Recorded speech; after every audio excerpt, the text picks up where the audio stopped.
नमस्कार, मैं हूं आपके साथ अनुराग मुस्कान और आप देख रहे हैं जी कचहरी।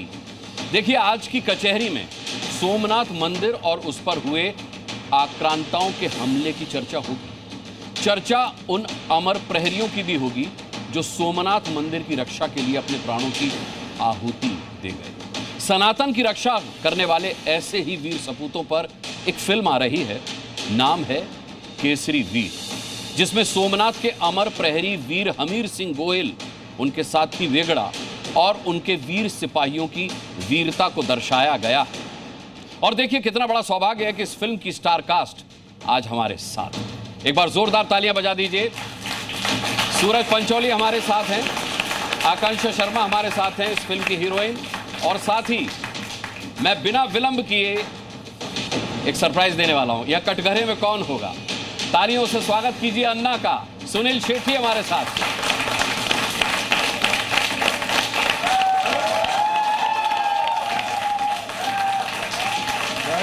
जी सर, बैठिए। थोड़ा घबरा रहा हूँ। नहीं, घबराने की कोई जरूरत नहीं है, आप जी कचहरी में हैं।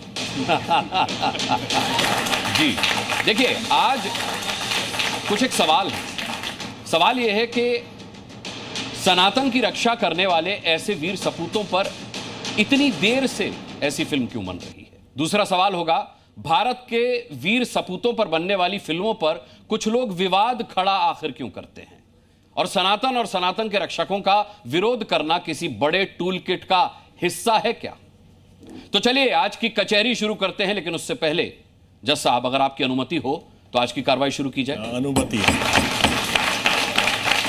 तो चलिए, सबसे पहले मैं अन्ना का रुख करता हूं। केसरी वीर, इस फिल्म का ट्रेलर हमने देखा, बहुत शानदार ट्रेलर है।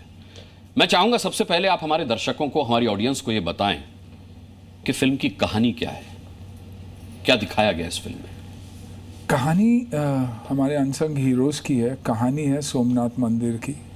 कहानी है उस दौर की जब लगातार सोमनाथ पे अटैक किया गया हुआ। आई थिंक ओवरऑल 13 या 14 बार अटैक हुआ था, और ये 7वीं बार जब अटैक होता है तो वीर हमीर जी जो है और उनके साथ मेरा जो किरदार है वेगड़ा जी, कैसे एकजुट होके, यानी भील और राजपूत पहली बार एकजुट होकर अपनी धर्म की सेवा के लिए और अपने मंदिर को बचाने के लिए आगे लड़े थे। 150 से 200 जो हमारे सिपाही थे, वो शायद 2-3 हज़ार मुग़लों से लड़े थे। वो कहानी है। मेरी बेटिया का रोल आकांक्षा कर रही है, और यही है इस फिल्म की कहानी। सूरज, अपने भूमिका के बारे में आप बताएं। मैं चाहूँगा कि आप इस फिल्म में हीरो हैं। सर, हीरो तो सुनील सर है जी। हम बस एक्टर हैं। सर, मेरा किरदार है वीर हमीर जी गोयल का।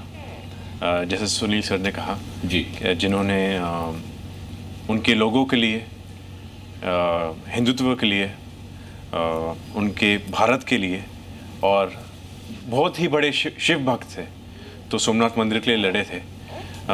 उनकी सेना थी 200-300 लोगों की, और उन्होंने युद्ध किया कम से कम 3 से 5 हज़ार लोगों के साथ। और उनका यही था कि हार नहीं मानेंगे, लड़ेंगे, लास्ट तक लड़ेंगे, पर इनको, हमारे सोमनाथ मंदिर को हाथ नहीं लगाने देंगे। तो यही हमारी।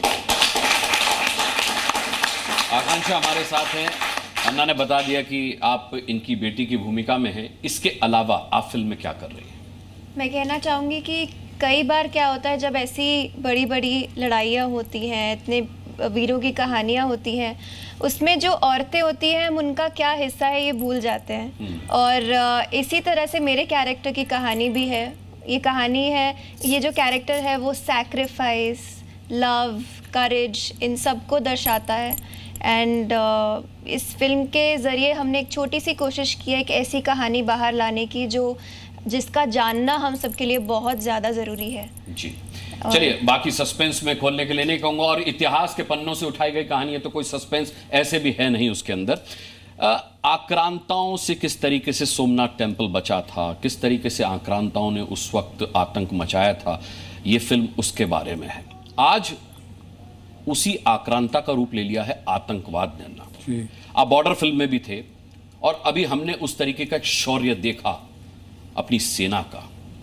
आपने सैनिक के शौर्य की भूमिका निभाई थी बॉर्डर फिल्म में, उसके बाद भी आप कई फिल्मों में ऐसी भूमिका में नजर आए। क्या संदेश देना चाहेंगे? मेरा इशारा अगर आप समझ रहे हो तो मैं सीधे सीधे आपसे चाह रहा हूं कि पाकिस्तान को कोई संदेश दीजिए आप। आई थिंक यही आपके घरों में ये टेररिस्ट बैठे हुए हैं जी, तो संभालना आप ही का काम है। देखिए, आपके जो टेररिस्ट है जिन्होंने दहशत फैलाई पहलगाम में, हमने सिर्फ उसका जवाब दिया और सिर्फ उन्हीं एरियाज को टारगेट किया जहाँ वो लोग बसे हुए थे। उसके अलावा हमने कभी और कुछ चाहा नहीं। हम यही चाहते हैं कि हम हमारी धर्म, सेवा और कर्म में बिलीव करते हैं और हमें ऐसे ही छोड़ दीजिए। और वही जवाब हमने दिया। आपने अगर देखा भी होगा तो ऑपरेशन सिंदूर के द्वारा भारत माँ थी और एक तरफा कर्नल कुरैशी थी और एक तरफा थी कर्नल विंग कमांडर सिंह। तो यही हमारा जवाब था कि आपने हमारे माँओं को, बेटियों को, आपके जो टेररिस्ट विंग है उन्होंने हमारे माँ और बेटियों को हाथ लगाया, हम उन्हीं को हाथ लगाएंगे। अगर इस पे आप रुकावट डाल सकते हैं तो बहुत अच्छा है, वरना हमें पता है हमें हमारी स्ट्रेंथ क्या है और हम क्या और कितना नुकसान पहुंचा सकते हैं। जी, आप चाहें तो जवाब दीजिएगा। सवाल मेरा यह है कि हमारी सेना ने क्या किया वो तो दुनिया ने देखा, लेकिन कुछ एक सवाल बॉलीवुड पर भी उठे कि भाई वो लोग जो शौर्य की फिल्में बनाते हैं, वो लोग जिनको इस हिंदुस्तान ने हीरो बना दिया, वो ऐसे मौके पर खामोश रहे। क्या सुनील शेट्टी इस पर कोई टिप्पणी करना चाहेंगे? डेफिनेटली करना चाहूँगा। कुछ लोग चुप रहे होंगे, लेकिन बहुत सारे लोग हैं माहौल से डरकर, कुछ बोलने से डरकर, सोशल मीडिया की बैकलैश से डरकर चुप बैठते हैं। वो लोग फिल्में बनाते हैं देश के प्रति, नैरेटिव उनकी फिल्मों के थ्रू होती है।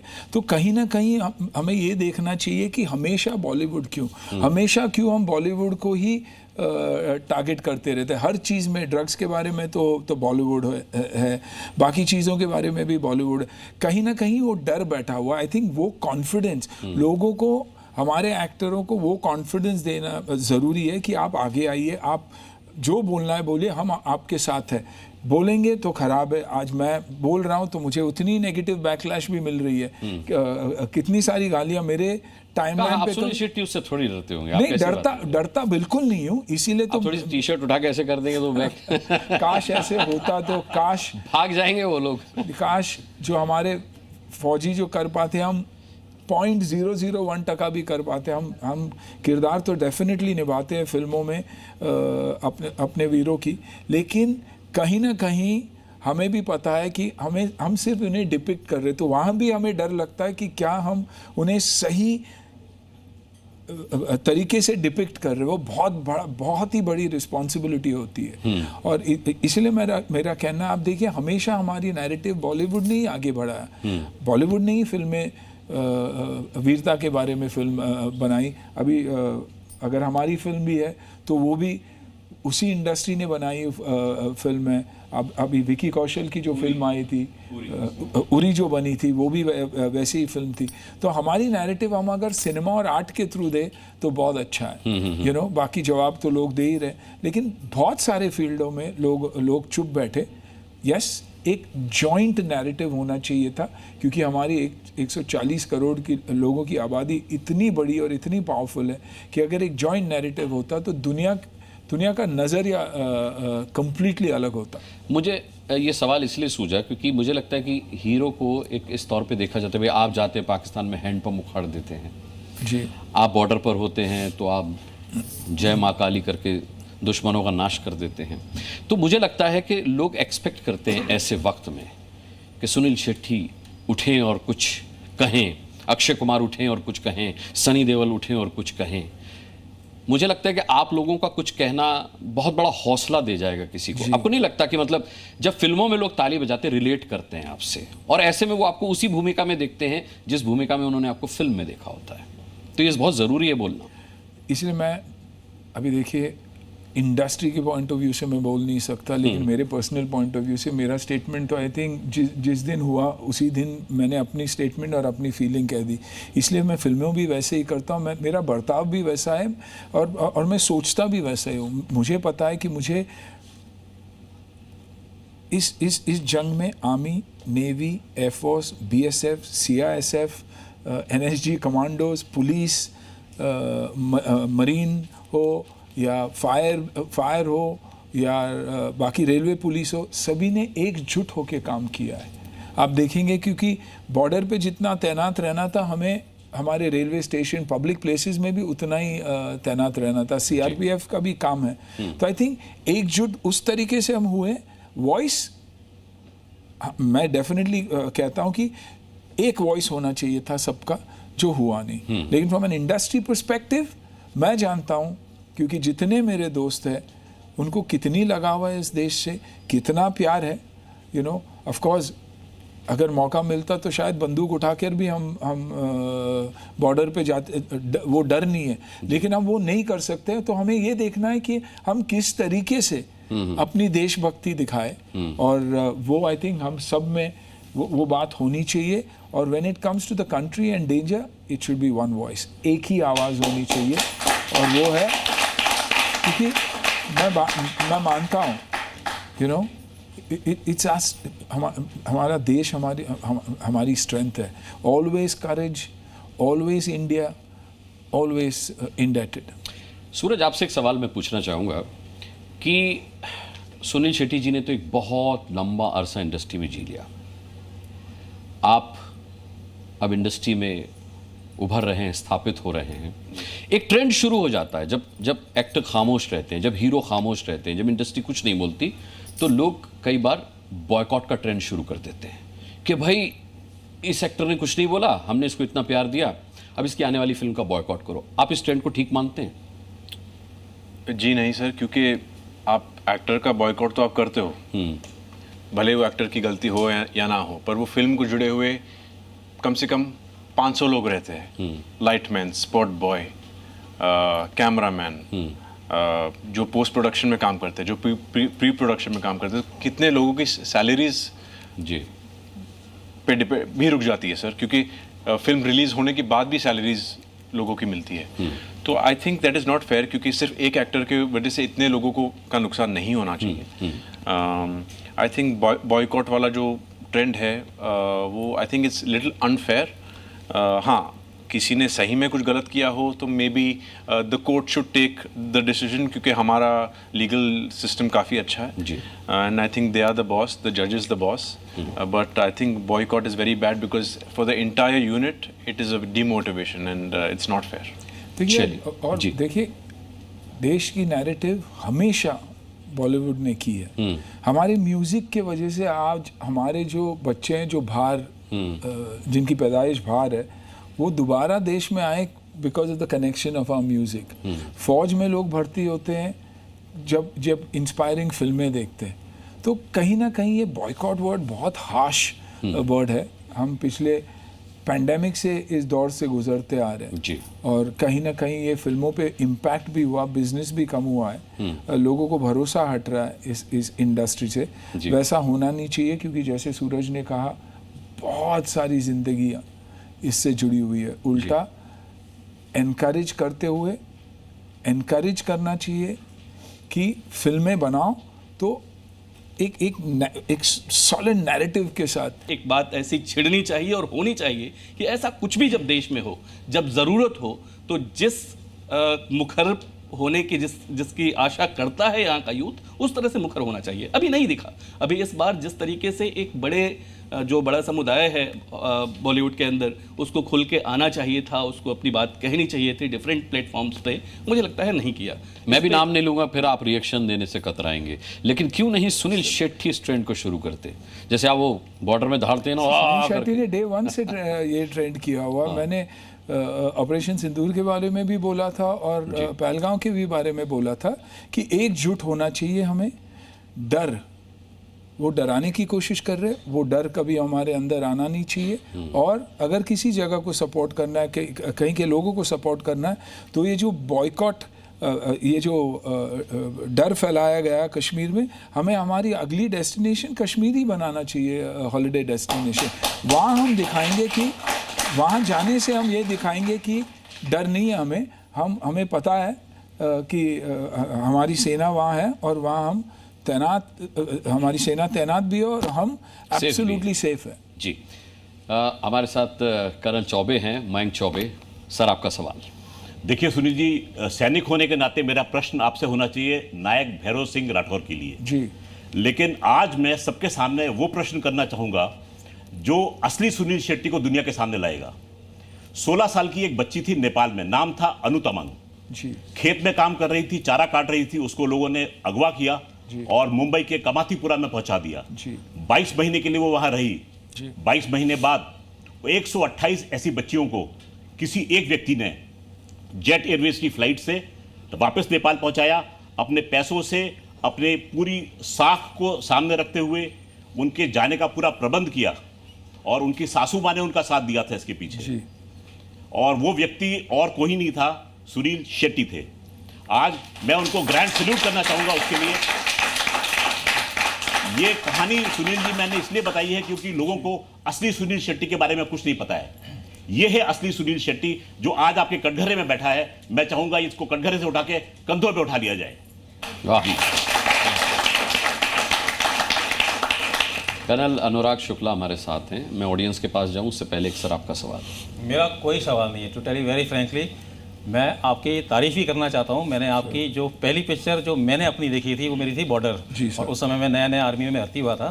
तो उस समय जो आपने जज्बा दिखाया था, जो एक किरदार को आपने ज़मीन से निकाल के बिल्कुल स्क्रीन पे ले आए थे, तो बहुत बड़ा इंस्पायरिंग फैक्टर था उस ज़माने में और आज भी है।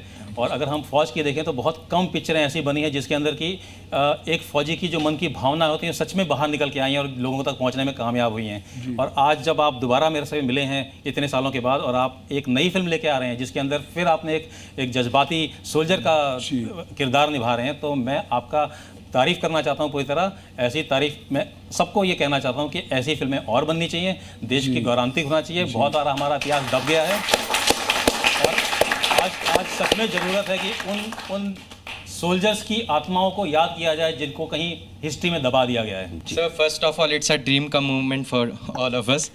सर मैं तो सुनील शेट्टी को जानता ही नहीं हूँ, मैं श्याम को जानता हूँ। और सर मेरा क्वेश्चन ये है कि क्या आपको ऐसा लगता है कि आने वाले कुछ सालों में साउथ फिल्म इंडस्ट्री बॉलीवुड को क्या टेक ओवर कर लेगी जिस स्पीड से वो ग्रो कर रहे हैं? इंडियन फिल्म इंडस्ट्री, यही हम गलत जाते हैं।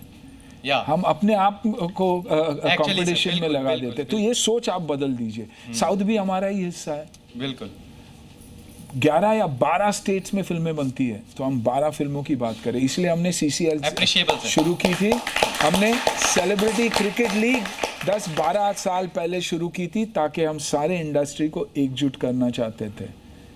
बॉलीवुड बड़ी फिल्म इंडस्ट्री है, बड़ी फिल्म इंडस्ट्री है बोलते थे, इसलिए हमारी कोशिश तब थी कि हम एकजुट हो जावे और exchange of cross pollination of talent हो जाए। ये हमारी ड्रीम थी और आज वो हो रहा है। आज हम नहीं मानते कि ये बड़ा है, हमारी आज एक फिल्म बड़ी हो गई तो हम बड़े हो गए। Let's get out of all this and let's think all states, 28 states, 9 union territories, उतनी ही लैंग्वेजेस, वैसा ही culture. Let's talk about bringing them together and not this separation. Sir मैं पूछना चाहता हूँ, आपने अभी ऑपरेशन सिंदूर के बारे में बात की, तो अभी भी वो टेररिस्ट पकड़े नहीं गए जिन्होंने मारा है। हाँ। तो आपको लगता है ऐसे में अभी जश्न मनाना चाहिए जो कुछ लोग बना रहे हैं कि हमने जीत लिया, हमने ये कर लिया, क्योंकि अभी वो टेररिस्ट पकड़े नहीं गए जिन्होंने मारा है? देखिए खोज तो चालू है, झटका लगा, बहुत सारे मरे, पकड़े ऐसे नहीं कि चोर है कि पकड़े जाएंगे। ये किसी और देश में जो मेन है वही नहीं अभी पकड़े गए हैं सर। हाँ मैं समझ गया। अभी पकड़ना यानी हम जाके वहाँ से पकड़ भी नहीं सकते ना। उनका भी कोई फर्ज बनता है कि इसीलिए तो हम भारत देश यही तो कह रहा है कि उन्हें हमारे हवाले कर दो, वो उनकी रिस्पॉन्सिबिलिटी होती है। जी अगला सवाल। जी सर नमस्कार, मेरा नाम ईशा झा है और मेरा क्वेश्चन ये है कि जैसे फौजी और देशभक्ति मूवीज़ की शूटिंग के टाइम कभी ऐसा होता है कि आप बहुत ज़्यादा भावुक होते हो और आपको कभी आंसू भी आते हैं उन फौजियों के लिए, और आपको लगता है कि नहीं मैं कुछ नहीं हूँ, मैं असली हीरो नहीं हूँ, ये फौजी हैं असली हीरो देश के, ऐसा कभी आपको लगता है? जो आपका सवाल है वो मेरा जवाब है, ऐसा ही लगता है। ऐसा ही लगता है। चलिए, मुझे लगता है कि हर तरीके के सवाल हो चुके हैं, समय की पाबंदी है और मुझे अब जज साहब से निवेदन करना पड़ेगा कि आज के इस मुकदमे पर अपना फैसला सुनाएं सर। मैं सुना सुनील शेट्टी जी को, इनकी जितनी तारीफ़ की जाए उतनी कम है। बहुत अच्छी शख्सियत है और एक्टर तो है ही बहुत बढ़िया जी। और आप ये फिल्म बना रहे हो, आपकी टीम को बधाई, आप दोनों की भी इतनी अच्छी केसरी फिल्म बता रहे हो। इसे वीर सपूतों के बारे में हमें देश को पता चले, जो हमारी जनरेशन है, नई जनरेशन है, वो इंस्पायर हो। तो आप बहुत अच्छा काम कर रहे हैं, आपकी जितनी तारीफ़ की जाए आपकी टीम कम है। चलिए, बिना डायलॉग सुने तो नहीं जाने दूंगा सर। अब कौन सा डायलॉग सुनाएंगे, कितने सुनाएंगे, कितनी देर तक सुनाएंगे, ये आप पर छोड़ा। कि अंजलि मैं तुम्हें भूल जाऊं ये हो नहीं सकता, और तुम मुझे भूल जाओ ये मैं होने नहीं दूंगा। आपने बोल दिया। सुनील शेट्टी जी, कचहरी में आने के लिए सूरज पंचोली आपका और आकांक्षा आपका भी बहुत बहुत धन्यवाद। आप दर्शकों का भी बहुत बहुत धन्यवाद। चलिए, आज की कचहरी में इतना ही। बहुत जल्द ही कचहरी लेकर के आपके सामने फिर हाजिर होंगे। तब तक के लिए इजाजत दीजिए। देखते रहिए जी न्यूज़।